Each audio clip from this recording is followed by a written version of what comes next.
Hello.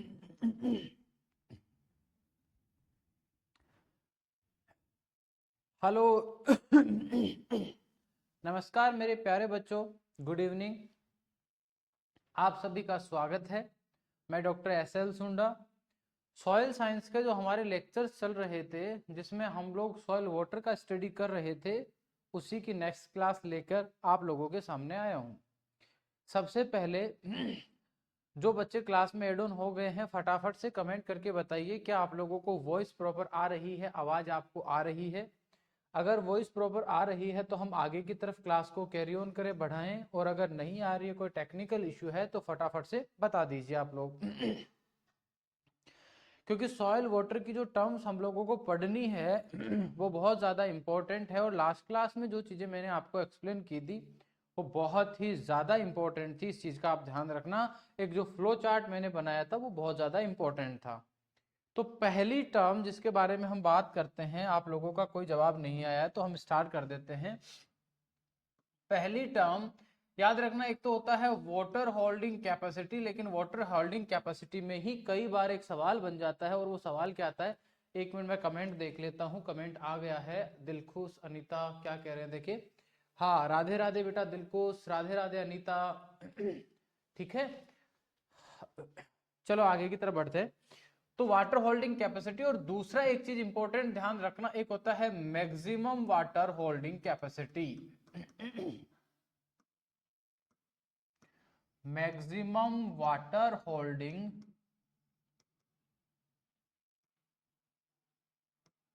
Capacity. अब maximum water holding capacity क्या होती है, समझने की कोशिश करना। हम लोग क्या करते हैं, जैसे मान लीजिए 1 सेंटीमीटर थिक एक सॉइल की लेयर बना देते हैं। जैसे ये आपको दिखाई दे रही होगी। इसकी मोटाई की अगर हम बात करें, यहां से लेकर यहां तक जो इसकी थिकनेस है, अगर उस थिकनेस की बात करें तो इसकी थिकनेस रखते हैं हम 1 सेंटीमीटर। कितनी रखते हैं, 1 सेंटीमीटर।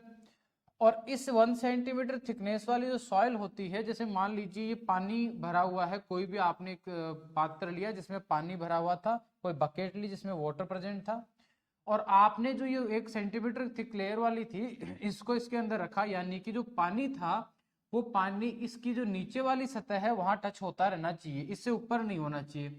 पानी जो है वो इस सॉइल की लोअर जो लेयर होती है उससे टच होता रहना चाहिए। बोले सर इससे क्या होगा, इससे होगा ये कि ये जो सॉइल है, तो ये सॉइल क्या करती है, नीचे की तरफ जो वाटर है उसको एब्जॉर्ब कर लेती है। यानी धीरे धीरे ये क्या करती है, वाटर का एब्जॉर्प्शन कर लेती है, पानी का क्या कर लेती है, अवशोषण कर लेती है। और इसके अंदर जितने भी जो पोर स्पेस था, धीरे धीरे देखते ही देखते क्या हो जाएगा, सारी के अंदर क्या हो जाएगा, पानी भर जाएगा। और पानी ऊपर जाता है, उस एक्शन को बोलते हैं हम लोग कैपिलरी एक्शन। क्या बोलते हैं उसको, आपको सॉइल के अंदर मैंने जोन पढ़ाया था, एक तो वाडास जोन आपको याद होगा, और एक आपको याद होगा वाडास जोन, रूट जोन, और कैपिलरी फ्रेजिन जो नीचे नीचे था। तो जो कैपिलरी फ्रेजिन है उसमें भी कैपिलरी एक्शन की वजह से वाटर मूवमेंट करता हुआ कहाँ जाता है, ऊपर की तरफ चला जाता है। तो थोड़े टाइम के बाद हम पाएंगे कि इस सॉइल के अंदर जितने भी जो पोर स्पेस थे उनके अंदर क्या भर जाएगा, उनमें पानी भरे जाएगा। और उस कंडीशन को हम कह देंगे कि जब ये इन दोनों का, नीचे जो वाटर है और ऊपर जो सॉइल है, इन दोनों का जब इक्विलिब्रियम एस्टैब्लिश हो जाता है, तो उस कंडीशन के लिए हम उपयोग करते हैं मैक्सिमम वाटर होल्डिंग कैपेसिटी। यानी हम सिंपल शब्दों में ये कह सकते हैं कि water content of 1 centimetre thick disturbed soil layer equilibrium with water below the surface या लोअर सरफेस ऑफ सॉइल, उस मॉइस्चर कंटेंट के लिए हम उपयोग करते हैं मैक्सिमम वाटर होल्डिंग कैपेसिटी शब्द यूज करते हैं। चलो इसकी डेफिनेशन हम इजी वर्ड्स के अंदर लिख लेते हैं। तो हम लोग लिख देंगे moisture content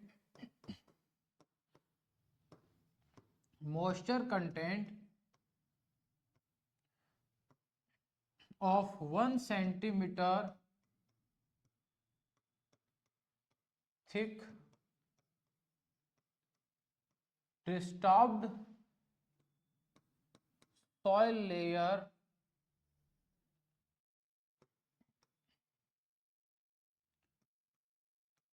which is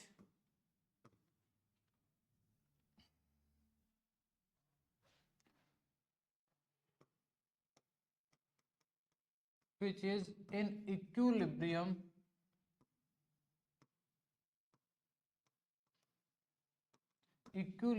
with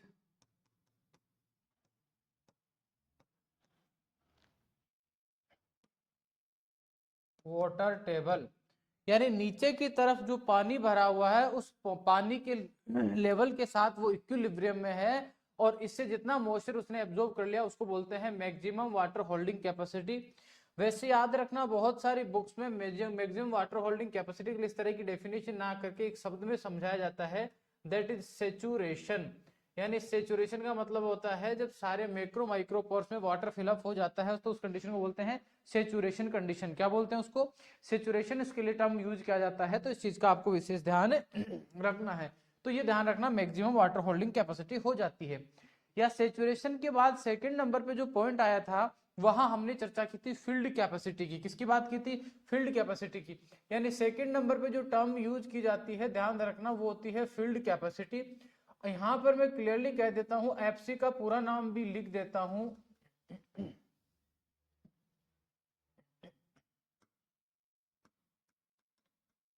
field capacity, क्योंकि ये भी आप लोगों के लिए इंपॉर्टेंट है। पहली बात, फील्ड कैपेसिटी जो शब्द है ये कंसेप्ट किसने दिया? ये सवाल बहुत बार एग्जाम के अंदर आता है कि कंसेप्ट ऑफ फील्ड कैपेसिटी जो है वो दिया ही किसने। और याद रखना बच्चे इसको रट्टा मारते हैं क्योंकि बाद में इनको एक साथ याद करने की कोशिश करते हैं। मेरा मानना है कि आप एक एक करके अगर इनको पढ़ते हुए चलोगे तो आपको ज्यादा दिक्कत आएगी नहीं, या यूं कहे एकदम इजी वे में आप इस चीज को समझ लोगे। देखो ध्यान देना, तो दो साइंटिस्ट थे जिनमें एक का तो नाम था वह मेयर एंड हेनरिक्सन।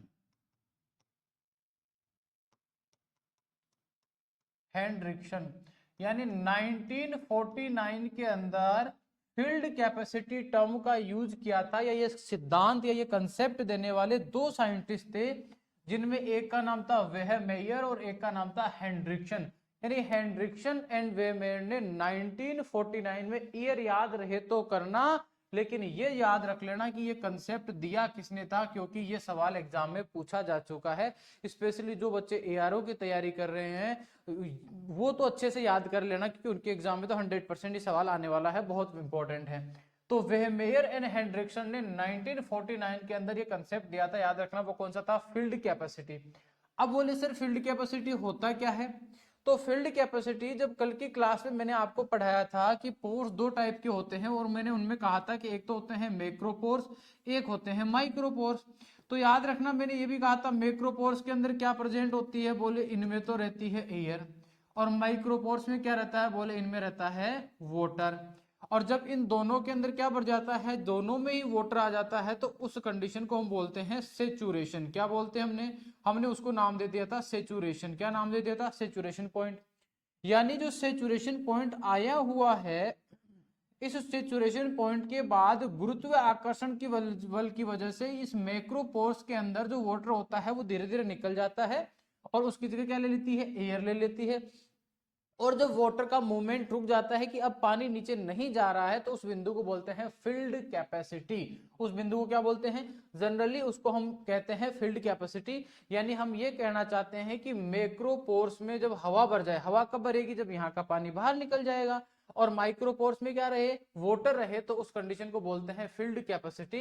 तो सिंपल शब्दों के अंदर अलग अलग जगह अलग अलग प्रकार की डेफिनेशंस का यूज किया जाता है, लेकिन वेहमी और हेनरिक्सन ने क्या सजेस्ट किया था वो चीज मैं आपको क्लियर कर देता हूं।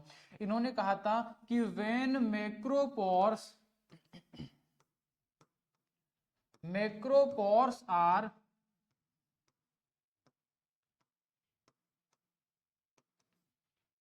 Drain out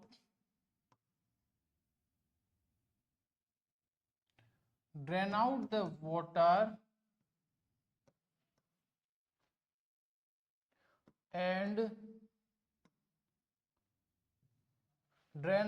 water and fill with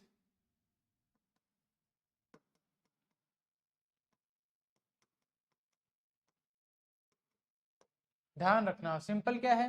when macropores are drain out and filled, या इसको सिंपल ये भी लिख सकते हो कि ड्रेन आउट वाटर की जगह साफ साफ लिख सकते हो कि when macropores are drain out and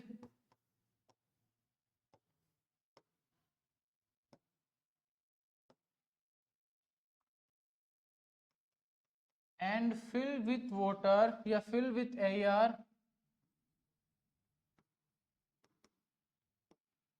जबकि होता क्या है, जबकि जो माइक्रोपोर्स होते हैं उनमें अभी भी एयर ही सॉरी वाटर ही प्रेजेंट रहेगा, वहां पर क्या नहीं आएगा। इसमें सिंपल लिख दिया कि मैक्रोपोर्स में क्या हो जाएगा, वाटर ड्रेन आउट हो जाएगा और फिल्ड किससे हो जाएंगे, एयर से हो जाएंगे। लेकिन ध्यान रखना, इस कंडीशन में भी आपको ध्यान रखना है कि जो माइक्रोपोर्स होते हैं वो अभी भी किससे भरे हुए हैं, वो अभी भी वाटर से भरे हुए हैं। तो हम लिख देंगे but the micropores are still filled with water। Simple simple शब्दों में हमने सारी बात को क्लियर कर लिया। हमने क्या कहा, हमने कहा कि मैक्रोपोर्स में तो एयर आ जाएगी और माइक्रोपोर्स में अभी भी क्या होगा, वाटर, और इस पॉइंट को हम क्या बोलेंगे, फील्ड कैपेसिटी। क्लियर है पहली चीज। कुछ साइंटिस्ट इसकी डेफिनेशन थोड़ा मॉडिफाई कर लेते हैं अपने हिसाब से, और वो क्या लिख देते हैं, वो लिख देते हैं कि जब वाटर का डाउनवर्ड मूवमेंट रुक जाता है ग्रेविटेशनल फोर्स से, तो उसी मॉइस्चर कंटेंट के लेवल को हम बोलते हैं फील्ड कैपेसिटी। यानी क्या कह देते हैं, when downward movement of water is stopped due to gravity that moisture content is called field capacity. यानी इसके लिए कुछ साइंटिस्ट ये भी कह देते हैं कि a moisture content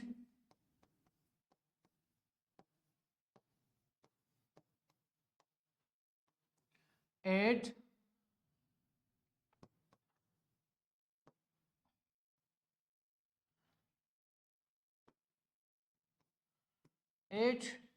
downward movement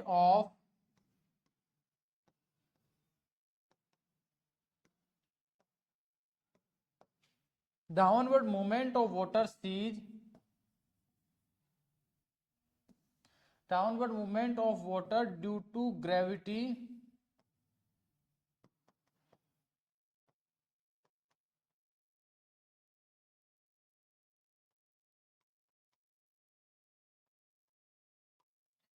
that is called field capacity।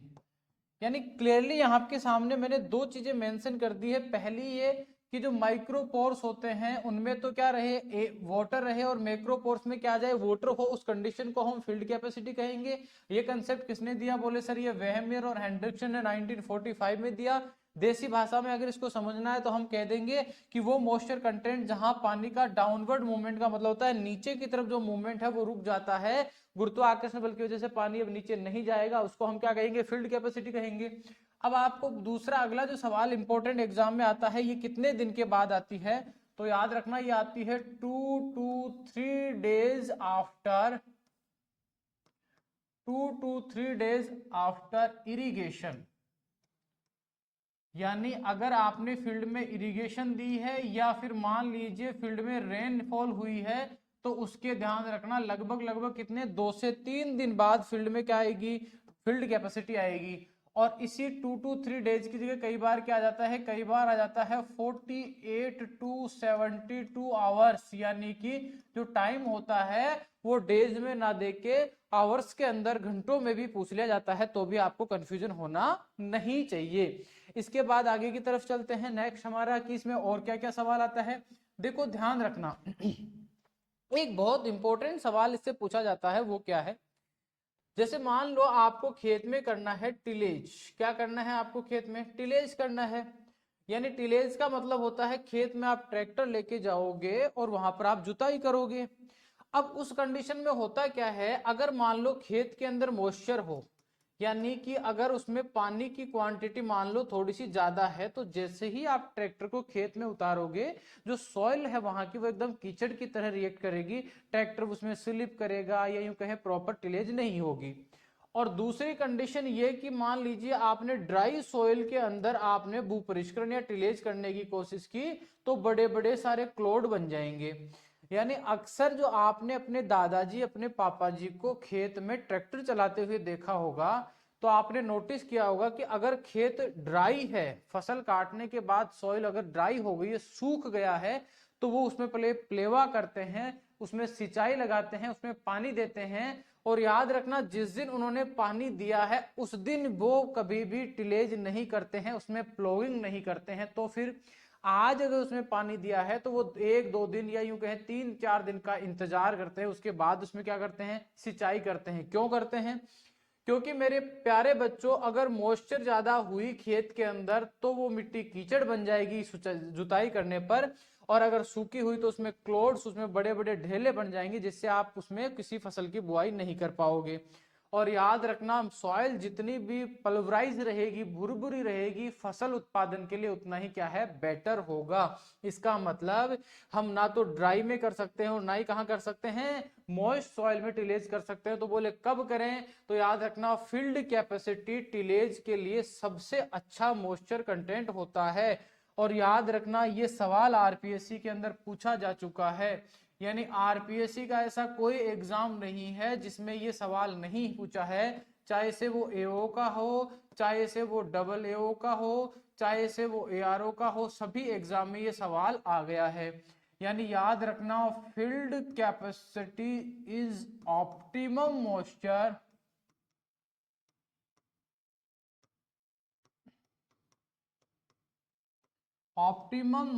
Content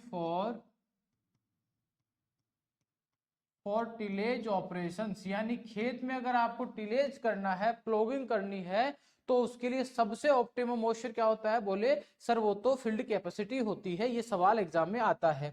और याद रखना इसका कारण जो होता है वो ये रहता है कि पहले क्लोड बड़े बड़े ढेले बन जाएंगे, उससे भी सॉइल की स्ट्रक्चर खराब होती है। और याद रखना अगर आप लोगों को अगर अगर आपको थोड़ा बहुत याद आ रहा हो तो मैंने आपको पहले पढ़ाया था सॉइल स्ट्रक्चर। और जब मैंने आपको सॉइल स्ट्रक्चर पढ़ाया था तब मैंने कहा था सॉइल स्ट्रक्चर का एक टॉपिक चला था जिसमें हमने बात की थी मैनेजमेंट ऑफ सॉइल स्ट्रक्चर। और वहां पे हमने पढ़ा था कि जो टिलेज होती है वो टिलेज अगर आपको सॉइल स्ट्रक्चर को प्रोटेक्ट करना है तो कौन से बिंदु पर करनी है? फील्ड कैपेसिटी पे। ये बात हम पहले भी पढ़ चुके हैं, वही बात वापस से रिपीट होकर आपके सामने आई है। क्लियर है मामला? दूसरी बात करते हैं कि जो फील्ड कैपेसिटी होती है, इस फील्ड कैपेसिटी के ऊपर जो टेंशन होता है, जो मैट्रिक फंक्शन होता है, वो कितने बार पे आता है? तो याद रखना अगर टेंशन की बात करते हैं तो कितने टेंशन के ऊपर ये आती है समझना। तो फील्ड कैपेसिटी आती है 0.1 टू 0.33 बार के ऊपर क्या आती है? फील्ड कैपेसिटी आती है।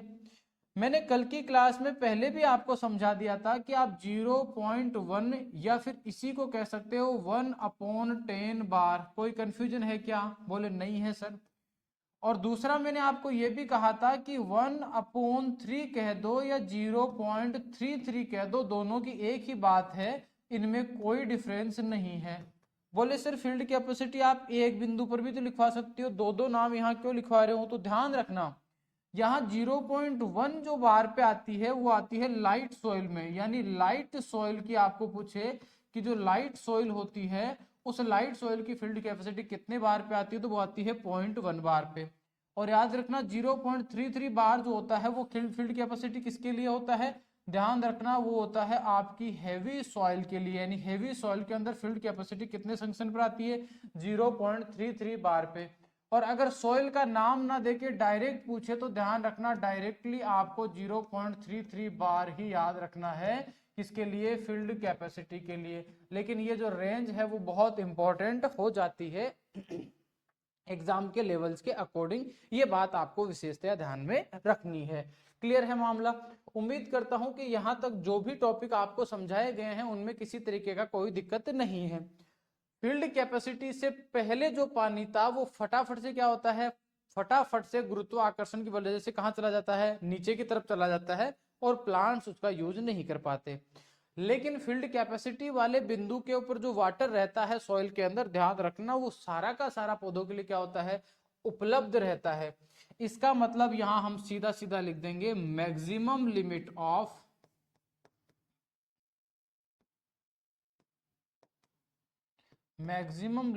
Of plant available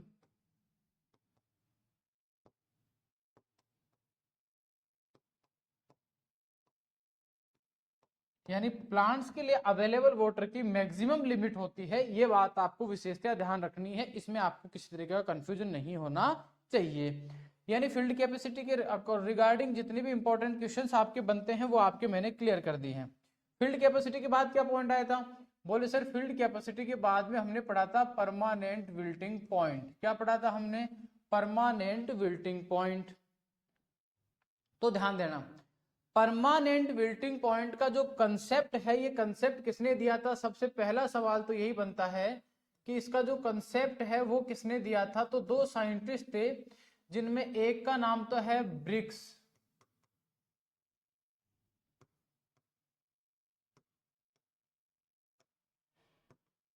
BRICS and sand, दो साइंटिस्ट थे जिन्होंने क्या किया था? परमानेंट विल्टिंग पॉइंट का जो कंसेप्ट है वो उन्होंने प्रतिपादित किया था। इसमें आपको कोई कंफ्यूजन नहीं रहना चाहिए। पहला सवाल बनता है, जहां फील्ड कैपेसिटी का वेहमियर और हेनड्रिक्सन ने दिया था, वही परमानेंट विल्टिंग पॉइंट दिया था ब्रिक्स एंड सैंड नाम करके दो साइंटिस्ट थे, इन्होंने इसका प्रतिपादन किया था। पहला सवाल हो गया। बोले दूसरा सवाल क्या आता है? दूसरा सवाल आता है कि परमानेंट विल्टिंग पॉइंट कहेंगे किसको? चलो समझने की कोशिश करते हैं। आप सब किसान फैमिली से बिलोंग करते हो और आपके सबके खेतों में फसलें या क्रॉप्स ग्रो की जाती है। आपने देखा होगा कि दिन के टाइम पर जब बहुत ज्यादा धूप होती है तो जो फसलें हैं वो मुरझा सी जाती है, लेकिन आप जैसे ही रात्रि का समय आता है और पूरी रात निकलने के बाद जब सुबह आप खेत को देखते हो तो आपको फसलें एकदम तरोताजा दिखाई देती है। और जब दोपहर का टाइम आता है, जब भयंकर वापस से क्या होती है, धूप होती है, तो उस टाइम आपने फिर से नोटिस किया होगा कि फसल मुरझा जाती है। तो किसी भी पौधे के मुरझाने का कारण क्या होता है कि भैया कोई भी पौधा जो है वो विल्टिंग शो करे। विल्टिंग का मतलब होता है मुरझा जाना, उसकी पत्तियां एकदम अलसी हुई दिखाई दे, उसको बोलते हैं मुरझाना। तो याद रखना, किसी भी पौधे को अपने तापमान को नियंत्रित करने के लिए अपनी पत्तियों से लगातार पानी का उत्सर्जन करना पड़ता है। यानी कि आप अगर एक चीज सोचो कि पौधे को ऐसी क्या जरूरत आती है कि वो अपनी पत्तियों से लगातार पानी उड़ाता है, तो एकदम सिंपल सी सोच बना के देखना।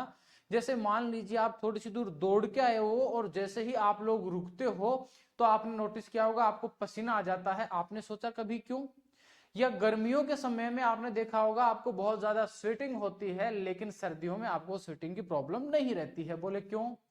इसके पीछे ये कारण है, जब आपके शरीर का तापमान बढ़ता है तो आपका शरीर पसीना या स्वेटिंग या बहुत सारा वाटर जो है उसको रिलीज करता है, जिससे आपकी बॉडी का टेम्परेचर को वो क्या करता है, कंट्रोल करता है।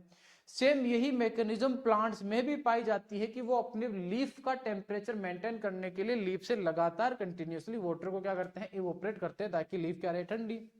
गर्मियों में जब पौधे को बहुत ज्यादा पानी की आवश्यकता होती है अपनी पत्तियों का टेम्परेचर मेंटेन करने के लिए, और अगर मिट्टी उतना पानी उसको नहीं दे पाती है जितना उसको चाहिए, तो भैया पौधा क्या करता है, विल्टिंग शो करता है।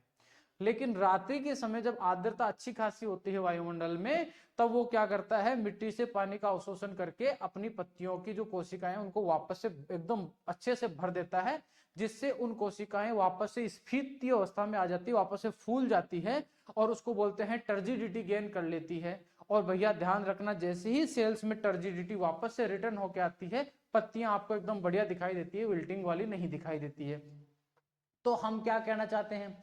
हम ये कहना चाहते हैं कि जब भी किसी फसल को, जब वो मुरझा जाए और आप एक आर्द्र जलवायु के अंदर रख दो, जैसे रात्रि के टाइम ह्यूमिडिटी क्या होती है, बढ़ जाती है, या ऐसे चेंबर में रखो जिसमें ह्यूमिडिटी 98% के आसपास हो, जलवाष्प की हवा में कोई कमी नहीं हो, तो अगर वो पौधा अपनी टर्जिडिटी को वापस से गेन कर लेता है, इसका मतलब उसमें परमानेंट विल्टिंग पॉइंट अभी मॉइस्चर का नहीं आया है। लेकिन अगर किसी मुरझाए हुए पौधे को आप 12 घंटे से ज्यादा समय के लिए भी आर्द्र जलवायु में रखते हो और वो अपनी टर्जिडिटी को वापस से प्राप्त नहीं कर पाता है, गेन नहीं कर पाता है, तो उस मॉइस्चर कंटेंट को बोलते हैं परमानेंट विल्टिंग पॉइंट। क्या बोलते हैं उसको? Permanent wilting point. कि भैया पौधा तो परमानेंटली मुरझा गया है, अब अगर इसको पानी नहीं दिया गया तो फटाक से क्या होता है, मर जाता है। तो ये कंसेप्ट दिया था ब्रिक्स ने। ब्रिक्स ने क्या कहा? ब्रिक्स ने सिंपल शब्दों में कहा कि इसने कहा कि when a wilted plant placed into 98% humid atmosphere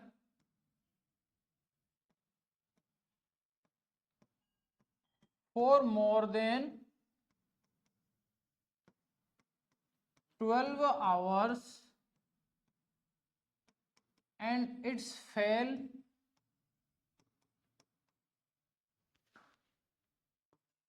to gain their turgidity,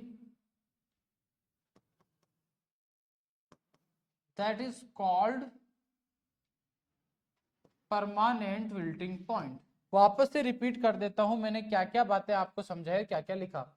मैंने कहा एक विल्टेड प्लांट का मतलब होता है एक मुरझाए हुए पौधे को, प्लेस का मतलब होता है रख देना। हमने क्या किया, मुरझाए हुए पौधे को रख दिया। कहाँ रखा, हमने रखा है 98% ह्यूमिड एटमॉस्फेयर में, यानी ऐसी जगह पे रखा है जहां की हवा में 98% से ज्यादा आर्द्रता है। कितनी देर रखा, मोर देन 12 आवर्स, 12 घंटे से भी ज्यादा हमने रख दिया है। और इट्स फेल का मतलब होता है ये क्या हो जाता है भैया, फेल हो जाता है। फेल का मतलब जैसे आप एग्जाम में बैठो और पास नहीं कर पाओ, ठीक वैसे ही ये भी फेल हो जाता है। किस चीज में होता है ये फेल हो जाता है, गेन दियर टर्जिडिटी। गेन का मतलब होता है प्राप्त करना, यानी ये अपनी टर्जिडिटी को या अपनी पहले वाली मूल स्थिति को प्राप्त करने में असफल हो जाता है। इस मॉइस्चर कंटेंट को बोलते हैं परमानेंट विल्टिंग पॉइंट। और ये कंसेप्ट दिया किस भाई साहब ने था, ये ब्रिक्स और सैंड्स दोनों ने मिलकर ये कंसेप्ट का प्रतिपादन किया था। यहां तक का मामला सेट है। अगला सवाल यहां बन जाता है कि आप जिस परमानेंट विल्टिंग पॉइंट की बात कर रहे हो उस परमानेंट विल्टिंग पॉइंट कितने टेंशन पे आता है। तो ध्यान देना, अगर आपको, और मैंने लास्ट क्लास में आपको समझा भी दिया था कि जरूरी नहीं टेंशन लिखा हुआ है, यहां हो सकता है लिखा हुआ आ जाए मॉइस्चर टेंशन। क्या लिखा हुआ आ जाए, मॉइस्चर टेंशन। तो इस मॉइस्चर टेंशन को देखते ही तुम टेंशन में मत आ जाना, ये वही बात कर रहा है। और हो सकता है इसकी जगह मैट्रिक फंक्शन भी लिखा हुआ आ जाए। क्या लिखा आ जाए, मैट्रिक फंक्शन। तो ऐसा नहीं कि तुम यहां एकदम गोलमोल या कंफ्यूज हो जाओ, ध्यान रखना कंफ्यूज नहीं होना।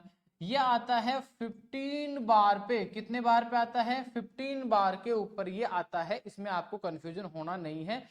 वैसे ये सारी वैल्यू जो डायग्राम पढ़ाया था लास्ट क्लास में उसमें कवर कर चुके हैं, तो इनमें से स्पेशल कुछ है भी नहीं, सारी पुरानी पुरानी बातें हैं। दूसरी इंपॉर्टेंट चीज बात करते हैं, तो परमानेंट विल्टिंग पॉइंट का एक इंडिकेटर प्लांट भी होता है। क्या होता है, एक इंडिकेटर प्लांट भी होता है। और वो कौन सा पौधा है जो भैया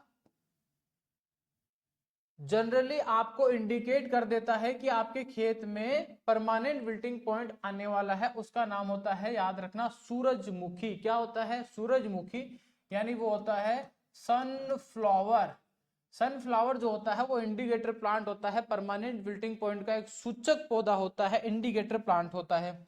और हमें यह भी पता है कि यहाँ पानी की उपलब्धता क्या हो जाती है, नगण्य या यूं कहें खत्म हो जाती है। इसीलिए ये क्या होता है, याद रखना, ये होता है मिनिमम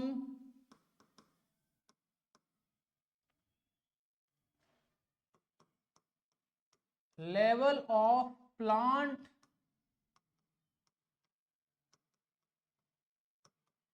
अवेलेबल वाटर, यानी पौधों के लिए उपलब्ध जल की ये मिनिमम सीमा होती है। यहाँ पौधों के लिए जो उपलब्ध जल होता है वो सबसे कम होता है। आपकी बोर्ड के ऊपर जो भी बातें लिख रहा हूं सारी एग्जाम में आती है। बोले परमानेंट बिल्डिंग का इंडिकेटर प्लांट, बोले सनफ्लावर। ये सिद्धांत किसने दिया, बोले ब्रिक्स एंड सैंड्स ने। साफ साफ दे दिया कि एक प्लांट ह्यूमिड चेंबर में अगर अपनी टर्जिडिटी गेन करने में फेल होता है तो बोले परमानेंट बिल्डिंग पॉइंट कहते हैं। बोलिए कितने बार पे आता है, ये 15 बार के ऊपर आता है। अब समझना, अगर आपको यहां मैट्रिक फंक्शन करके शब्द देता है तो इसके आगे ध्यान रखना माइनस लगा हुआ आता है। और माइनस लगने के पीछे कारण ये रहता है कि समझ लेना इस बात को, जहां जहां आपको इसकी वैल्यू की बात करें तो जो मैट्रिक फंक्शन होता है, याद रखना, अगर हम बात करें तो जो मैट्रिक पोटेंशियल होता है,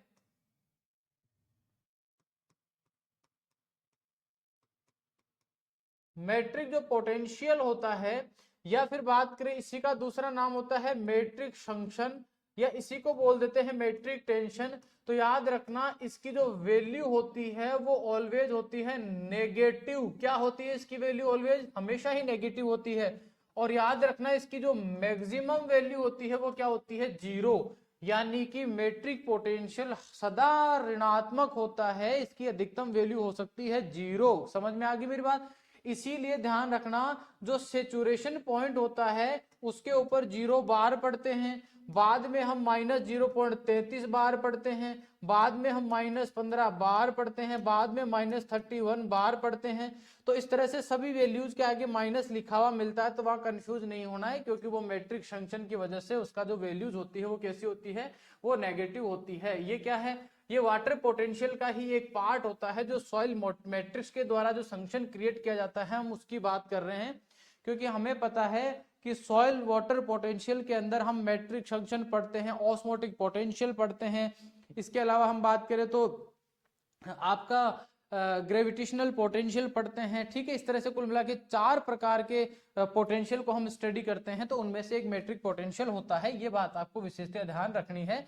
तो वैल्यूज माइनस में आ जाए तो कंफ्यूज बिल्कुल नहीं होना है। ये सारे क्वेश्चन कहां से आते हैं? परमानेंट विल्टिंग पॉइंट से पूछे जा सकते हैं। इसके बाद में एक और आता है, उसको बोलते हैं अल्टीमेट। क्या बोलते हैं? Ultimate wilting point. देखो शॉर्ट में इसको अल्टीमेट विल्टिंग पॉइंट को UWPB कहते हैं। यानी अल्टीमेट विल्टिंग पॉइंट के ऊपर प्लांट डाई, मर जाता है, पौधा जिंदा ही नहीं रहता है। तो प्लांट्स बिकम डाई, पौधा क्या हो जाएगा? मर जाएगा। ध्यान रखना इस बिंदु पे क्या होता है? Plants become.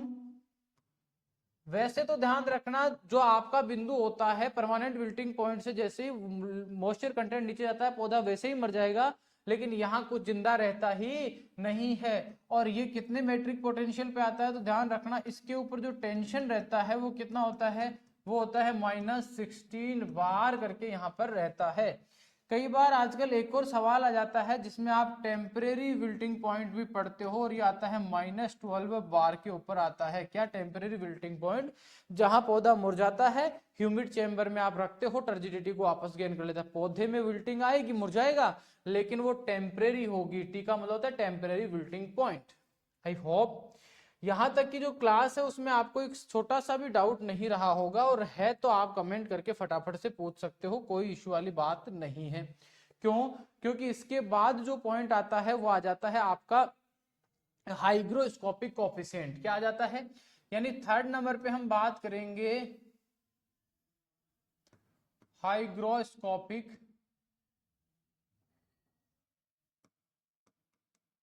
जिसको कोफिशिएंट बोलते हैं।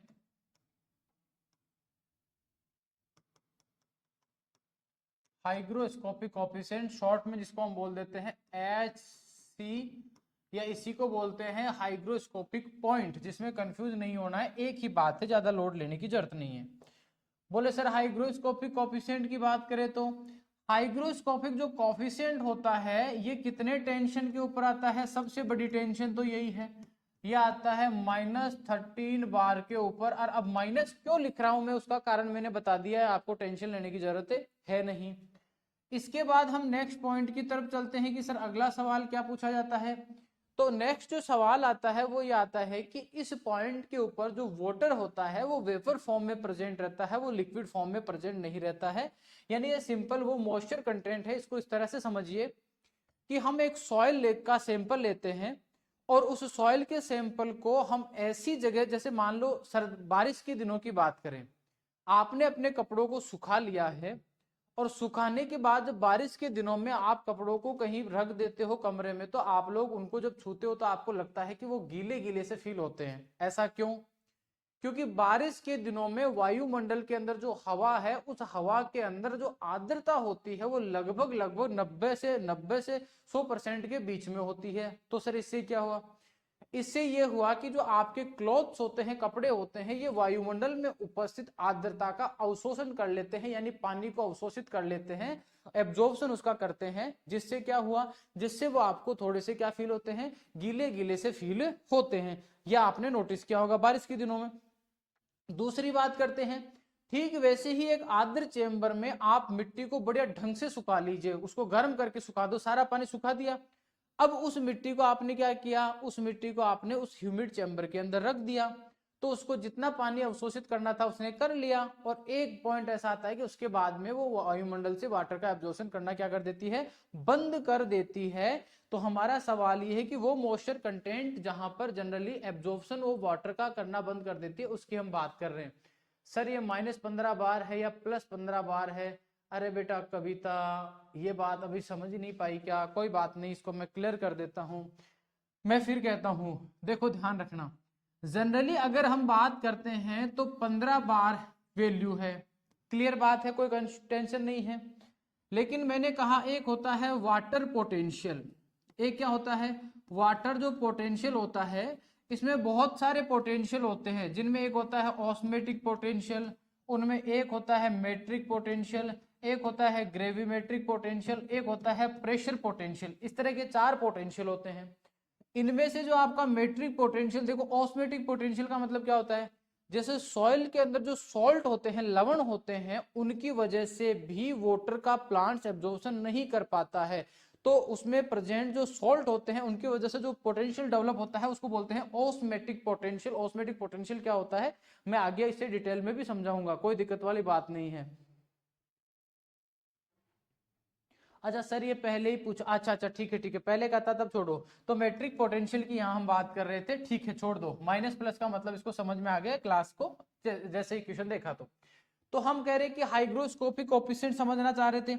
तो हाइग्रोस्कोपिक कोफिशिएंट का मतलब है कि आप एक ड्राई सॉइल सैंपल को जब ह्यूमिड एटमॉस्फेयर में रखते हो और वो मॉइस्चर का एब्जॉर्प्शन करना बंद कर देता है, नहीं करता है, तो उस मॉइस्चर कंटेंट के लिए हम यूज करते हैं हाइग्रोस्कोपिक कोफिशिएंट। क्या यूज करते हैं, हाइग्रोस्कोपिक कोफिशिएंट हम उसके लिए यूज करते हैं। तो देखो लिख देते हैं इसकी definition, moisture content, moisture content, a moisture content when dry soil is placed into 98% humid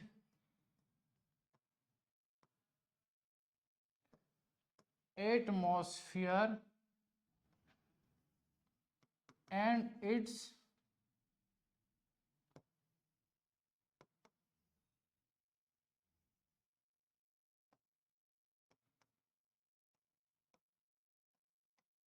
और ये मॉइस्चर को एब्जॉर्ब नहीं करती है, साफ लिखा है नॉट एब्जॉर्ब द मॉइस्चर। उस मॉइस्चर कंटेंट के लिए यूज किया जाता है हाइग्रोस्कोपिक कोफिशिएंट।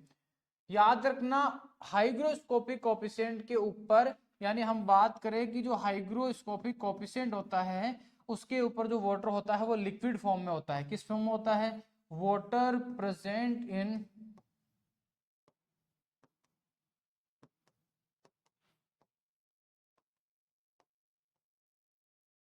यानी सॉरी लिक्विड क्या, वेपर फॉर्म में होता है। कौन सी फॉर्म में होता है,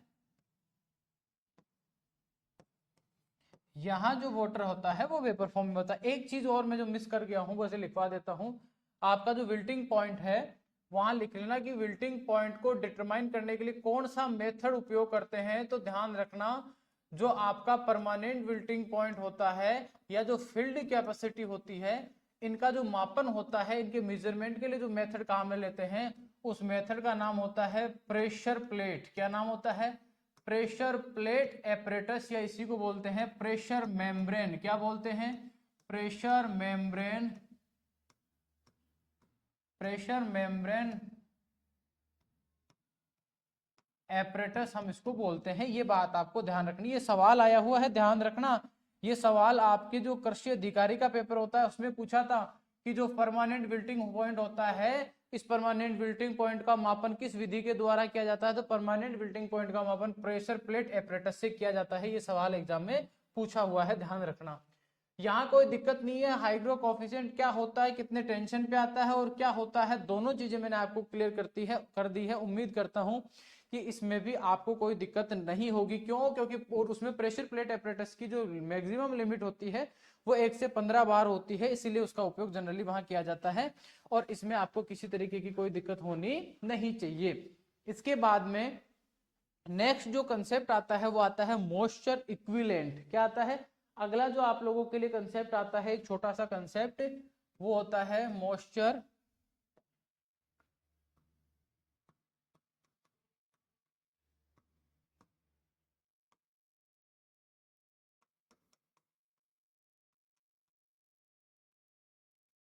बोले सर ये क्या होता है, इसको भी समझा दीजिए। पहली बात आपको ये कहूं कि सेचुरेटेड सॉइल, तो क्या आप समझ गए क्या? इसमें कोई कंफ्यूजन है आपको? बोले सर नहीं है। तो दूसरे पॉइंट पे आ जाइए। पहला मैंने ये कहा कि सेचुरेटेड सॉइल का मतलब होता है जिसके मैक्रो और माइक्रो दोनों पोर्स के अंदर अगर वाटर भरा रहता है तो उसको बोलते हैं सेचुरेटेड सॉइल। तो हमने क्या किया, एक सॉइल है और उसकी थिकनेस है 1 सेंटीमीटर, यानी 1 सेंटीमीटर की एक परत सी बना लेते हैं सॉइल की, जैसा मैक्सिमम वाटर होल्डिंग कैपेसिटी में स्टार्ट करते ही बताया था।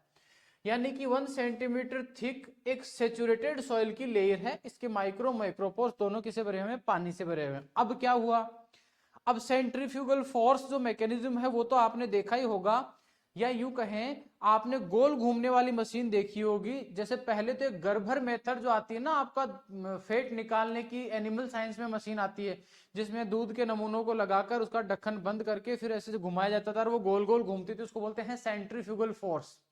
यानी एक ही केंद्र के चारों तरफ किसी चीज को घुमाते हैं, उस फोर्स को बोलते हैं सेंट्रीफ्यूगल फोर्स। या फिर सबके घर में वॉशिंग मशीन होगी, तो आपने एक चीज देखी होगी, कपड़ों को वॉश करने के बाद एक साइड में जो छोटा सा वो बना रहता है, चेंबर बना होता है, उसमें आप क्या डाल देते हो? क्लॉथ को डालते हो और जैसे उसको क्लोज करके उसको घुमाते हो, थोड़ी देर के बाद कपड़े सूख जाते हैं। कभी आपने सोचा ऐसा क्यों हुआ? क्योंकि वो जो डिब्बा था, वो बास्केट जो थी उसके अंदर वो राउंड राउंड राउंड राउंड गोल गोल बहुत तेज गति से घूमती है, जिससे कपड़ों में जो पानी होता है सेंट्रीफ्यूगल फोर्स की वजह से कपड़ों से निकलकर बाहर निकल जाता है और धीरे धीरे जो कपड़े होते हैं वो सूख जाते हैं। और इस सेंट्रीफ्यूगल फोर्स को आपको जरूरी नहीं कि आप उसी वॉशिंग मशीन में देखो, आप अपने दैनिक क्रियाकलापों में भी देख सकते हो। जैसे आप किसी कपड़े को गीला कीजिए और गीला करके यूं एक ही बिंदु पर उसको ऐसे घुमाइए गोल गोल, तो आप पाओगे कि जैसे जैसे कपड़ा घूम के आता है उसमें से पानी निकलकर चारों तरफ कंटिन्यूसली जाता रहता है। थोड़ी देर उसको हिलाओगे तो आप पाओगे कि वो कपड़ा लगभग सूखे हुए के समान हो जाता है। हाँ, हल्की चीजें सेंटर में आती है, भारी दूर जाती है। पानी जो होता है कपड़े से निकल के जा रहा है, हम उसकी बात करें, उसको सेंट्रीफ्यूगल फोर्स। तो 1 सेंटीमीटर थिकनेस सेचुरेटेड सॉइल की आपने लेयर बनाई और उस सेंट्रीफ्यूगल जो मशीन है उसके अंदर रख दिया। उसको कितने स्पीड से घुमाया?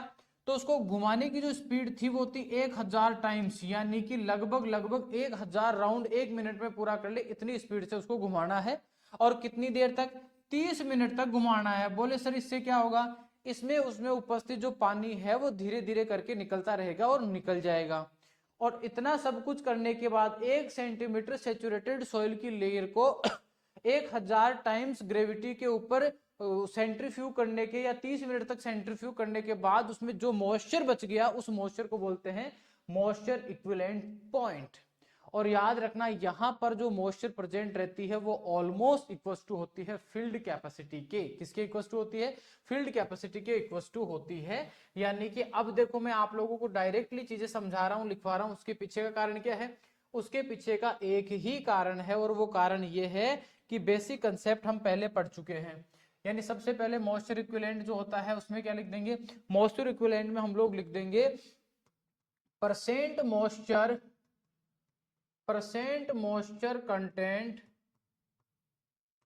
Of 1 centimetre 1 centimetre thick saturated soil layer subjected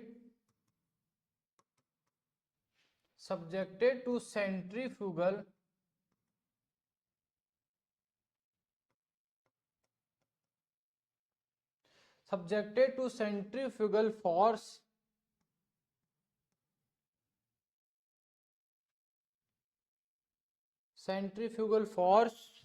यानी इसको हम कह देंगे कि वन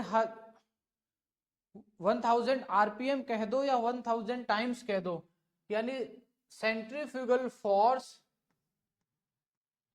1000 टाइम्स ऑफ ग्रेविटी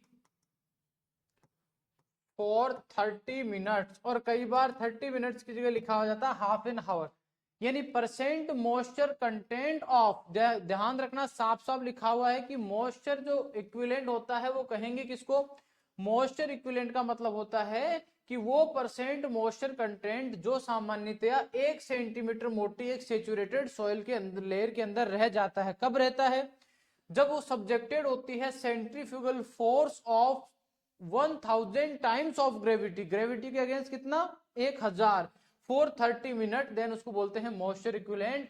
और यहां पर जो मॉइस्चर होता है ध्यान रखना, मॉइस्चर इक्विवेलेंट जो होती है याद रखना ये ऑलमोस्ट होती है, almost equal to field capacity, यानी फील्ड कैपेसिटी की ये क्या होती है ऑलमोस्ट बराबर होती है। इसमें आपको किसी भी तरीके का कोई डाउट है तो क्लास ओपन है डिस्कशन के लिए, अदरवाइज सॉइल वाटर की जो बेसिक इंफॉर्मेशन है वो मैंने करवा दी है। अब मैं आपको अलग से ये नहीं पढ़ाऊंगा कि फिजिकल क्लासिफिकेशन या फिर बायोलॉजिकल क्लासिफिकेशन जो है सॉइल वाटर का नहीं पढ़ाऊंगा, क्योंकि उसी डायग्राम के अंदर मैंने सारे कंसेप्ट क्लियर कर दिए थे, उससे थ्योरी आप बना सकते हो, आपकी इच्छा है बनाना चाहो तो। और दूसरी इंपॉर्टेंट चीज के बारे में अगर हम चर्चा करें तो अब हम बात करेंगे सॉइल या सॉइल वाटर डिटर्मिनेशन की, सॉइल में जो वाटर है उसको हम कैसे डिटरमाइन करेंगे, कितना परसेंट मॉइस्चर है, उसकी मेथड्स के ऊपर हम डिस्कशन करेंगे। यानी सॉइल वाटर की जो बेसिक कंपोनेंट्स थे वो हमने खत्म कर दिए हैं, इसमें लास्ट एक टॉपिक और बचा है सॉइल वाटर डिटर्मिनेशन। उम्मीद करता हूं कि यहां तक आपको किसी तरीके की कोई दिक्कत नहीं है।